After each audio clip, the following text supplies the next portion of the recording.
सुबह का समय था। हल्की हल्की धूप मिट्टी की दीवारों से टकराकर एक छोटे से कच्चे घर के अंदर आ रही थी। घर के अंदर सन्नाटा था, ऐसा सन्नाटा जिसमें दर्द की आवाज साफ सुनाई देती है। करीब 55 साल का एक आदमी, दुबला पतला शरीर, चेहरे पर झुर्रियां, आंखों में थकान। नाम था जीतू मुंडा। वो धीरे धीरे अपने घर के कोने में जाता है, जहां सालों से एक पुराना लकड़ी का बक्सा रखा हुआ था, धूल से भरा हुआ, जैसे समय ने उसे भुला दिया हो। लेकिन उस दिन जैसे ही जीतू की नजर उस बक्से पर पड़ी, उसका दिल जोर से धड़कने लगा। उसने कांपते हुए हाथों से उस बक्से को छुआ और उसी पल उसकी आंखों से आंसू बहने लगे, क्योंकि वो बक्सा कोई साधारण बक्सा नहीं था। वो उसकी बहन की आखिरी निशानी था। उसकी बहन जो अब इस दुनिया में नहीं थी। 26 जनवरी 2026 देश जश्न मना रहा था, लेकिन उस दिन जीतू की दुनिया उजड़ गई थी। उसकी बहन बीमारी से हमेशा के लिए उसे छोड़कर चली गई थी। जीतू धीरे से जमीन पर बैठ जाता है, बक्से को अपनी गोद में रखता है और उसे खोलता है। जैसे ही बक्सा खुलता है, पुरानी यादों की खुशबू बाहर आती है। अंदर कुछ कपड़े, पुरानी साड़ी, एक टूटी हुई चूड़ी, कुछ सिक्के और कुछ कागज। जीतू एक एक चीज को उठाता है, उसे देखता है, और हर चीज के साथ उसकी आंखें और भी नम होती जाती हैं। उसे वो दिन याद आते हैं जब उसकी बहन दिन रात मेहनत करती थी, खुद भूखी रह जाती थी, लेकिन उसे खिलाती थी। कभी खेत में काम, कभी लोगों के घरों में काम, और जो भी थोड़ा बहुत पैसा मिलता वो बचा लेती थी। 50 रुपए, 100 रुपए, 200 रुपए, जितना भी मिलता वो कहती थी, भैया एक दिन ये पैसे काम आएंगे। तभी जीतू की नजर एक चीज पर टिक जाती है, एक बैंक की पासबुक। वो पढ़ा लिखा नहीं था, लेकिन पासबुक को पहचानता था। उसने कई बार लोगों को इसके बारे में बात करते सुना था। वो समझ गया, इसमें उसकी बहन के पैसे हैं। उसके हाथ कांपने लगे। उसने पासबुक को अपने सीने से लगा लिया और धीरे से बोला, तू सच में सब मेरे लिए ही छोड़ गई बहन। कुछ ही देर बाद वो अचानक उठ खड़ा होता है। उसकी आंखों में अब आंसू नहीं, बल्कि एक उम्मीद थी। वो बिना कुछ सोचे उसी हालत में घर से निकल पड़ता है, सिर्फ एक धोती पहने, नंगे पैर, बिखरे बाल। गांव से लगभग 3 किलोमीटर दूर एक ग्रामीण बैंक था। वो तेज तेज चलने लगता है। रास्ते में लोग उसे देखते हैं, लेकिन वो किसी की तरफ नहीं देखता। बस उसके दिमाग में एक ही बात थी, बहन के पैसे मुझे मिल जाएंगे। कुछ देर बाद वो बैंक पहुंच जाता है। बैंक के अंदर लोग खड़े हैं, लाइन लगी हुई है, लेकिन जीतू एक कोने में जाकर चुपचाप खड़ा हो जाता है। उसकी हालत देखकर एक युवक की नजर उस पर पड़ती है। युवक उसके पास आता है और धीरे से पूछता है, बाबा मैं आपकी मदद कर सकता हूं? जीतू कुछ नहीं बोलता, बस पासबुक उसकी तरफ बढ़ा देता है। युवक पासबुक लेता है, उसे खोलता है, देखता है कि काफी समय से अपडेट नहीं हुई है। वो कहता है, रुको बाबा, मैं इसे अपडेट करा देता हूं। कुछ देर बाद पासबुक अपडेट होकर वापस आती है। युवक उसे ध्यान से देखता है और फिर जीतू से कहता है, बाबा, इसमें 19,300 रुपए हैं। 19,300 रुपए। जैसे ही ये शब्द जीतू के कानों में पड़ते हैं, उसका चेहरा बदल जाता है, आंखें फैल जाती हैं और चेहरे पर एक अजीब सा सुकून आ जाता है, जैसे उसने दुनिया की सबसे बड़ी दौलत देख ली हो। वो धीरे से मुस्कुराता है और कहता है, इतना इतना पैसा? उसकी आंखों में चमक आ जाती है, जैसे अब उसकी जिंदगी बदल जाएगी। लेकिन उसे नहीं पता था कि असली दर्द अब शुरू होने वाला है। वो सीधे बैंक मैनेजर के पास जाता है और कहता है, साहब, ये मेरी बहन का खाता है, वो अब नहीं रही, पैसे मुझे दे दीजिए। मैनेजर उसे ऊपर से नीचे तक देखता है और ठंडे स्वर में कहता है, ऐसे पैसे नहीं मिलते, जिसका खाता है वही निकालेगा।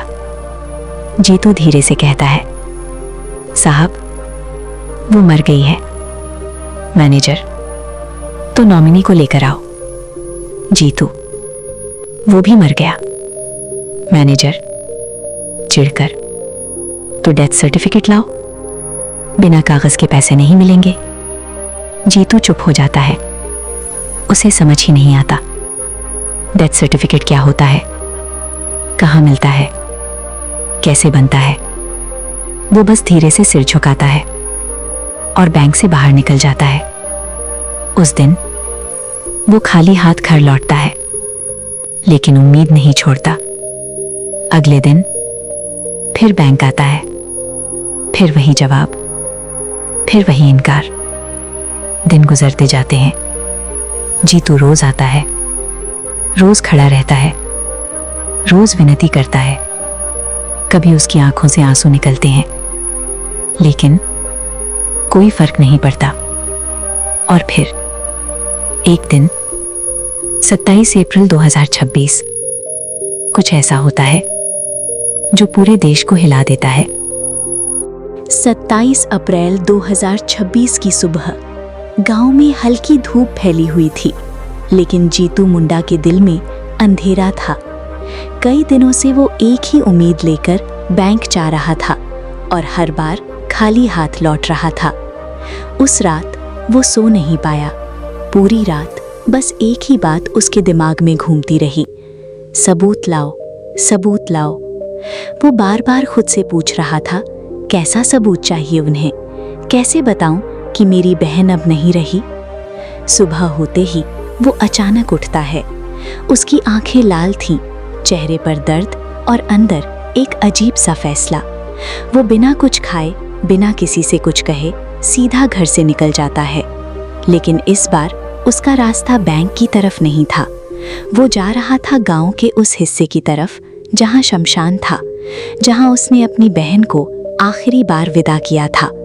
शमशान, चारों तरफ सन्नाटा, सूखी मिट्टी, कुछ पुराने पेड़ और यादों का बोझ। जीतू धीरे धीरे उस जगह तक पहुंचता है जहां उसकी बहन को दफनाया गया था। वो कुछ पल वहीं खड़ा रहता है। उसकी आंखों से आंसू गिरते हैं। वो धीरे से मिट्टी को छूता है और कांपती आवाज में कहता है, माफ कर देना बहन, मुझे ये करना पड़ रहा है। और फिर वो अपने हाथों से कब्र खोदना शुरू करता है। ना कोई औजार, ना कोई मदद, बस अपने नंगे हाथ। मिट्टी हटती जाती है और हर मुट्ठी के साथ उसका दिल भी टूटता जाता है। कुछ देर बाद वो उस जगह तक पहुंच जाता है जहां उसकी बहन का शरीर था। अब वो शरीर नहीं रहा था, वो एक कंकाल में बदल चुका था। समय ने अपना काम कर दिया था, लेकिन जीतू के लिए वो अभी भी उसकी बहन थी। उसकी आंखों से आंसू रुक ही नहीं रहे थे, लेकिन फिर भी वो धीरे धीरे उस कंकाल को एक बोरी में भरता है। पूरी तरह नहीं भर पाता, क्योंकि कुछ हिस्से बाहर रह जाते हैं। वो बोरी को अपने कंधे पर उठाता है और बिना पीछे देखे चल पड़ता है। गांव के लोग उसे देखते हैं। एक आदमी कंधे पर बोरी और बोरी से बाहर निकले हुए इंसान के पैर। लोग डर जाते हैं, कोई कुछ पूछ नहीं पाता। कुछ लोग वीडियो बनाने लगते हैं, कुछ लोग उसके पीछे पीछे चलने लगते हैं, लेकिन जीतू उसे किसी की परवाह नहीं थी। उसके दिमाग में सिर्फ एक ही बात थी, अब तो सबूत मिल गया, अब तो पैसे मिल जाएंगे। लगभग 3 किलोमीटर का रास्ता, नंगे पैर, कंधे पर अपनी ही बहन की लाश, हर कदम उसके दर्द की कहानी कह रहा था। आखिरकार वो बैंक पहुंच जाता है। बैंक के अंदर लोग खड़े थे, लाइन लगी थी और अचानक दरवाजा खुलता है। सबकी नजर एक ही दिशा में जाती है।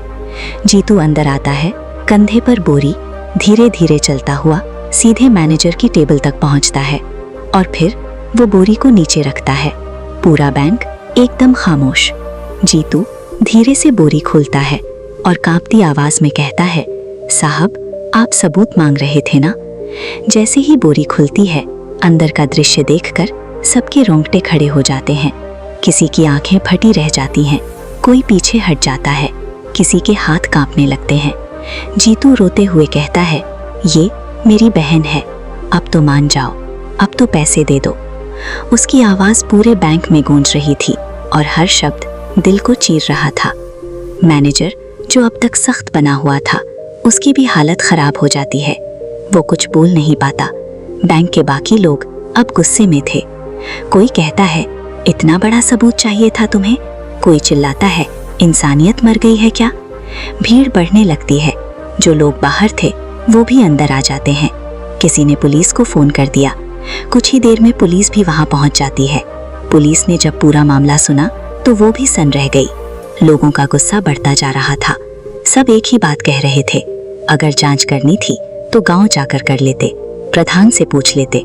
लेकिन किसी ने कुछ नहीं किया। एक अनपढ़ गरीब आदमी सबूत का मतलब नहीं समझ पाया और वो अपनी बहन की लाश ही उठा लाया। कुछ देर बाद वही वीडियो सोशल मीडिया पर वायरल हो जाता है। पूरा देश इस घटना को देखता है और हर कोई एक ही सवाल पूछता है, क्या 19,300 रुपए के लिए इतनी बड़ी कीमत चुकानी पड़ेगी।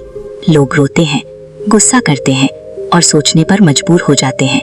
इस दुनिया में कुछ लोगों के लिए 19,300 रुपए कुछ भी नहीं, लेकिन कुछ लोगों के लिए वो उनकी पूरी जिंदगी होती है। और जीतू मुंडा वो सिर्फ पैसे नहीं मांग रहा था, वो अपनी बहन की मेहनत, उसकी यादें, उसकी आखिरी निशानी मांग रहा था। लेकिन उसे मिला क्या?